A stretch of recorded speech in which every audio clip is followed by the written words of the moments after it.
This is For the Rest of Us with the Reverend Canon Megan Castellan, a podcast about life, faith, theology, and the Bible, for the rest of us.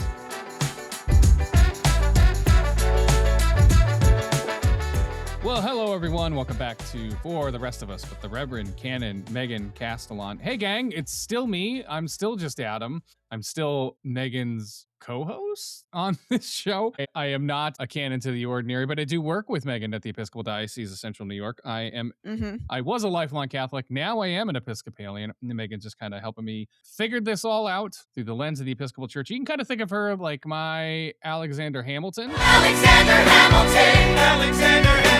And I am her Marquis de Lafayette. That's right. And she helps me kind of make sense of everything. I made an admission to Megan as we were recording today.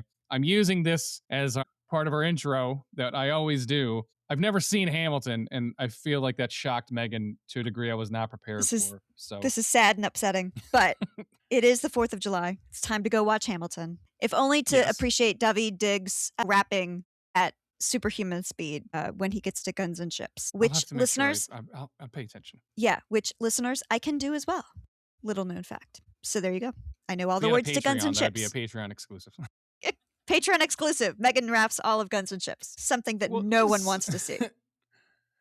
Speaking of the 4th of July, some people are pretty pumped for America 250, and some people may have some differing thoughts. But you did have something that you did want to talk about this episode as we look towards America's 250th birthday. So, Megan, what do you have this episode for the rest of us? I thought we would talk about one of the not often mentioned founding folks of this country as we turn our attention towards the 250th anniversary of the country. And we have not talked about saints in a minute on this podcast. So let's talk about Absalom Jones, who was the first Black American ordained in the Episcopal Church as a priest and a all-around great American patriot in the truest sense of the word. I'll take it. So, yeah, man. So, Adam, do you know anything about Absalom Jones?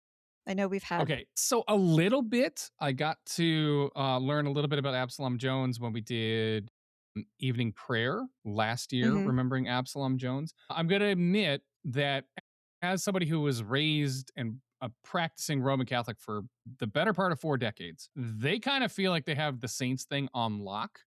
Yeah. And Absalom Jones does not make it into the Catholic canon for saints, so I don't know a ton about him, but I do like learning about all of the interesting saints that we do have in the church. So I will be learning a lot this episode, I will admit. Yeah, so he's solidly an Episcopal Anglican saint. Yeah.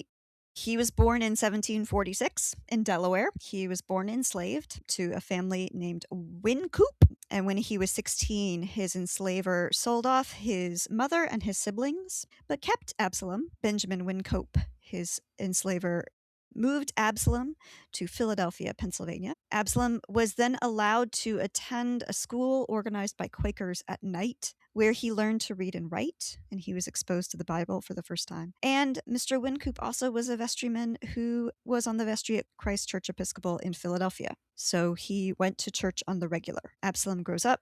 In 1770, he marries a neighboring enslaved woman named Mary King in Christ Church, Philadelphia, Anglican service. And he and his father-in-law start saving money to purchase her freedom, because the law of the land was that children, when they were born, took the status of their mother. So if their mother is enslaved, then they would also be enslaved. And let's just take a moment to think about how atrocious that is. In 1778, Absalom and his father-in-law have earned enough money to purchase his wife's freedom. And he also starts petitioning his own enslaver to let him buy his freedom. He wanted to buy his wife's freedom first, and then he starts working on buying his own. But Benjamin Wynkoop is not persuaded, does not want him to do this. Finally, in 1784, Benjamin Wynkoop says, you know what, I've been persuaded by the success of the Revolutionary War and the ideals of the Declaration of Independence.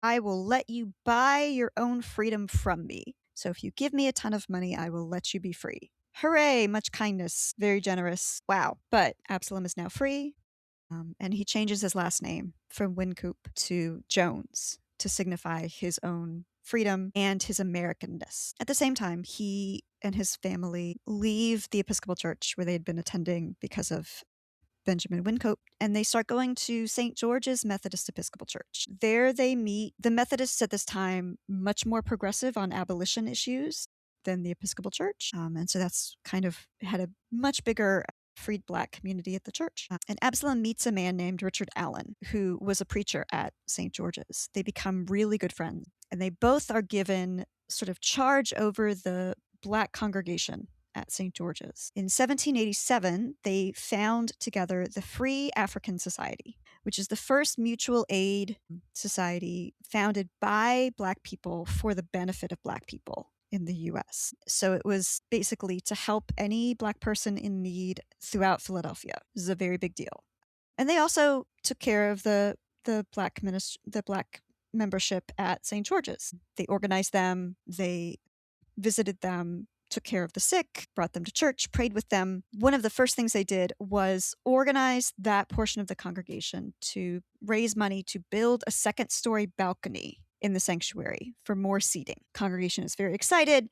We've expanded our sanctuary. Hooray. However, the white leadership of the church then decides that they will segregate the worship service and make all the Black members sit in the new balcony that they have just paid for. And they do not tell them that this will be happening. The way they find out is at a Sunday morning service when everyone comes together to pray. The ushers confront the Black worshipers and try and physically remove them to the balcony. So on this particular Sunday, Absalom and Richard are accosted by white ushers and try to move them to the second floor sanctuary. And they basically stage a walkout of St. George's, take the whole Black congregation with them, because that's not good. It's not okay. What are we doing? And so at this point, Absalom Jones and Richard Allen kind of split directions. Absalom Jones at this point goes back to the Free African Society, which had started its own prayer services sort of sometime before. An associate minister from Christ Church had been visiting them and leading occasional daily offices with them. And so the exiled St. George's folk started attending prayer services with them, and Absalom leads them in a vote. Okay, we're a congregation now. Who do we want to join with? Do we want to be Methodists? Do we want to do something else? What do we want to do? And the congregation decides that they are going to ask the Episcopal Diocese of Pennsylvania if they will accept them as a congregation. But they have conditions. The first condition is that they will be received as an organized congregation, not be asked to merge with a white congregation. Second condition is that they will control their own affairs. Third condition is that the bishop is William White, William White, second bishop of the Episcopal Church. Third condition is that Absalom Jones be licensed by the diocese as their lay reader.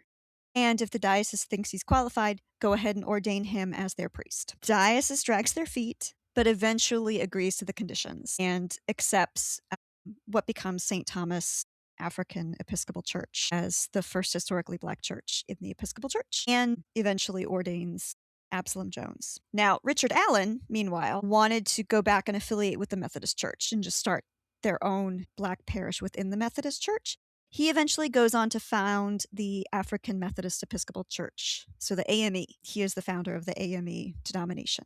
And he and Absalom remain good friends until their death.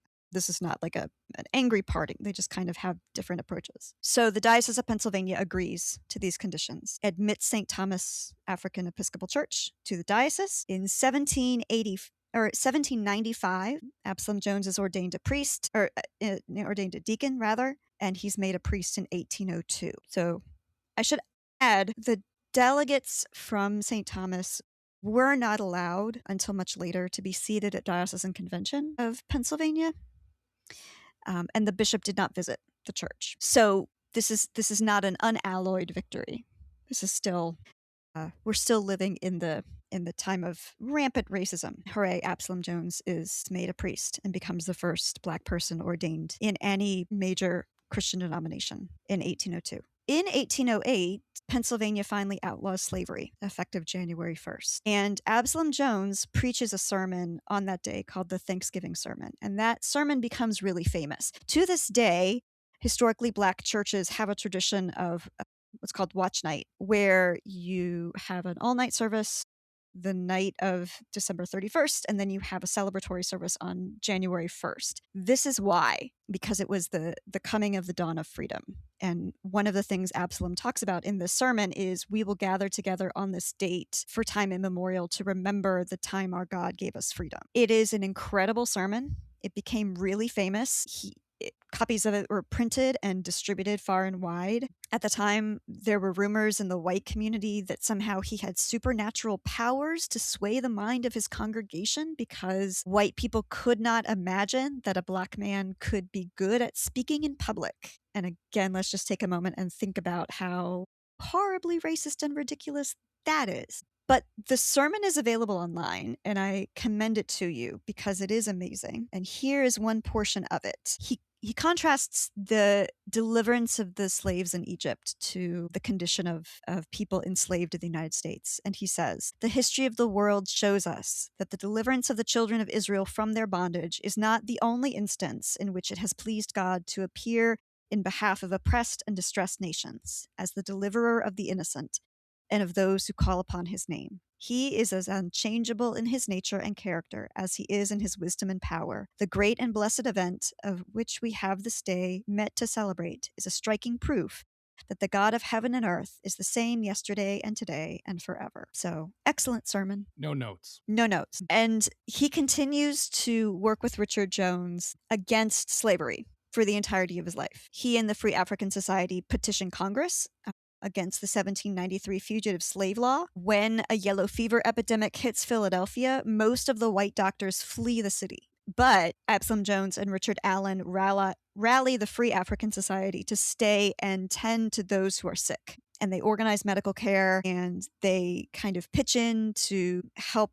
those, along with Benjamin Rush, help those who are made sick. And there is, of course, a racist rumor that starts saying that somehow the Freed African Society is profiting financially from this. So Jones and Allen release a pamphlet saying, "This is ridiculous and very stupid." And the mayor actually intervenes, Matthew Clarkson, and publicly thanks Absalom Jones and Richard Allen and the African Society for what they've done. In the end, later historians say about 20 times more Black people stayed to help the victims of yellow fever than whites remained in the city. And Absalom Jones dies on February 13th, 1818, and is interred at St. Thomas African Episcopal Church, which still exists and has an incredible ministry in the Episcopal Church. His feast day is celebrated widely throughout the Episcopal Church, most especially by congregations that sort of trace their lineage to freed Black people and other groups that kind of had to fight for freedom. And so he really is one of our saints who kind of reminds us of the unmerited grace the church receives. Sometimes it would have been extremely easy for him and the rest of the congregation from St. George's and Richard Allen just to kind of wipe their hands of us and say, "Okay, I'm going to go off and do my own thing." To stay in the church, to try and bring reform to us is an unmerited act of grace that the church did not deserve in that moment, but that we were shown by these saints. And it's something that we are continually grateful for. So, Absalom Jones. This is kind of interesting for me because, again, I'm going to lean back into my Catholic days a little bit. Absalom Jones never mentioned when talking especially about Black representation in ordained ministry within the church. The Catholic Church loves to talk about a priest named Augustus Tolton, who was ordained to the priesthood almost 60 years, if my math serves me correct. It could be 55, but almost 60 years after Absalom Jones died. And not only that, the guy wasn't even able to get ordained in the Americas. Like, he had to go to Rome to be ordained, and because every major American seminary rejected him. But again, it shows like this is just an interesting part of history within the church, especially. And when I'm talking about, I don't know if any of you listeners or anything like me who came from a similar background, like, I didn't know anything about any of this. And it's not even something that I feel like was scrubbed out of history. It was just never even presented, like it never happened. So this is actually like a really good one for me to like bone up on and know about this stuff. Yeah, the history of the Episcopal Church and the Black community is a really interesting one. It has not always been great. We should not get cookies for anything. Again, vestrymen in Christchurch, Philadelphia were owning slaves and doing all sorts of not great stuff. And also, there's this story where the institution was shown unmerited grace by Absalom Jones and others who were present from the very beginning. And we also have, alongside Absalom Jones, we have people like James Solomon Russell, which we'll talk about one of these days, who in the immediate aftermath of the Civil War planted something like 40 churches in South Central Virginia, started a college, started a school.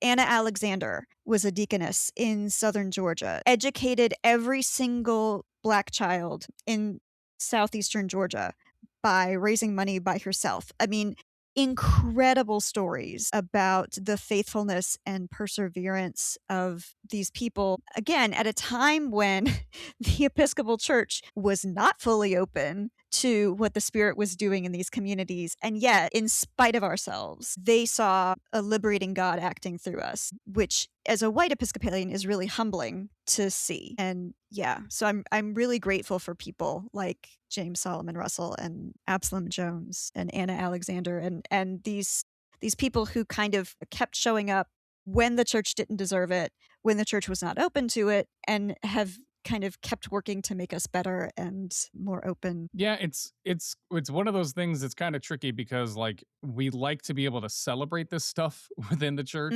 but also like we don't really get to put it as a feather in our cap because we weren't great when it came to the treatment of enslaved people in the Americas. I mean, like not just the Episcopal Church, but like all of the church that was here in America. Yeah. Not great. Not great. It's a complicated topic. I mean, think the Facebook status. It's complicated. This doesn't mean that everybody who lived at that time is evil and going to hell, but it does mean that we need to be honest about the complexity that is there. So when we tell the story of Absalom Jones, we have to, I think, say that he was an amazing person, clearly a saint, who fought for abolition and fought for what is right. And we are proud that he is Episcopalian. And also, it would have been great if he didn't have to fight the church quite so hard because we were making wrong choices. And so I think being honest about all of that is one of the ways we can honor him by saying, okay, we're trying to learn from the things you said. One of the things that I was struck by today as I was doing this research, sorry, listeners, I did the research today, should have done it earlier, is in the Thanksgiving sermon, he talks about how marvelous it is that God has made all of humanity out of one blood and bound us all together. And we've talked before about how that was a contested idea in some parts of the church. But to hear him proclaim that, and some of the things he says in the Thanksgiving sermon, when he kind of goes step by step through the indignities and the sufferings that enslaved Africans had experienced, their tribulations on slave ships, their kidnappings, their being separated from their loved ones. He talks about people jumping overboard from the slave ships because death would be preferable to what lay ahead. The really kind of granular experience of what it was to be enslaved, and says, this is what our God saw, and this is what our God delivered us from, because God does not want people to live like this. That is a proclamation of the gospel and of the good news that I think is still just as relevant today as it was in 1808. And I think one of the ways we continue to honor him is by proclaiming that message and calling ourselves out when we fail to live up to it. Well, it's a tremendous example of grace, especially unmerited grace, that a person like Absalom Jones can say those kinds of words despite the treatment that he was given his entire life. Like even into his ministry, like that he could look at the world that he was in and say those kinds of things is pretty remarkable and an absolute sign of grace. Yeah. So that's I really dig it. I don't know if I have a better word for that. I really dig it. All right, so this should be hitting your ears before you celebrate America 250. You can't hear my eye rolls, listeners, but they're there. So here's my question for you, Megan. Okay. and for you listeners, and I'll let you chime in on this. I feel like I know I can approximate your response to this, but it's the 4th of July. Mm-hmm. It's 12:30 in the afternoon, and the hot dogs are finally ready. How many can you put down in one sitting? Ooh, like 3. That's respectable. Yeah. 3 hot dogs now, okay, including buns and Yeah. and with condiments? Yeah, I mean, let's not go full like Japanese eating contest style Okay, so where we're not going like you're like not wetting full Joey things. Chestnut or Kobayashi. No, Yeah. we're not like making things wet or like making a slurry of any. No, because that's disgusting, and I'm not doing that. But like like a normal person eating about 3 if I'm super hungry. That's pretty good. Yeah, That's pretty good. Yeah. So, friends, as you celebrate or do whatever it is that you're doing, you may not be celebrating, but you may be doing something over the 4th of July weekend. I'm just curious. Let us know in the comments afterwards, how many were you able to knock out in one sitting at the cookout? Because I know we all know that, and no one's eating just one, and don't lie about it. And I get it. Some of you are maybe vegetarian or you're vegan, and that's fine. Or you actually know what's in a hot dog and you don't want to eat it. And you don't care. Yeah, exactly. That's fine. I don't come for me in the comments. All right. Don't come at us. Don't come for our necks, because this podcast is pro hot dog. All right. This is a pro hot dog podcast, but it's a safe space for those who are not pro hot dog. Whatever it is, tell me how much you knocked back of it at your cookout. And hey, do me a favor. Like I always ask, on your way out the door, leave us a rating and a review, share it with someone, let us know what you think of the show, and we can wait to talk to you next time for the rest of us. Thanks for stopping by and checking out For the Rest of Us. If you like the show, leave us a review and a rating. Make sure to subscribe and share it with a friend. We hope to see you again next time. For the Rest of Us is a production of the Episcopal Diocese of Central New York.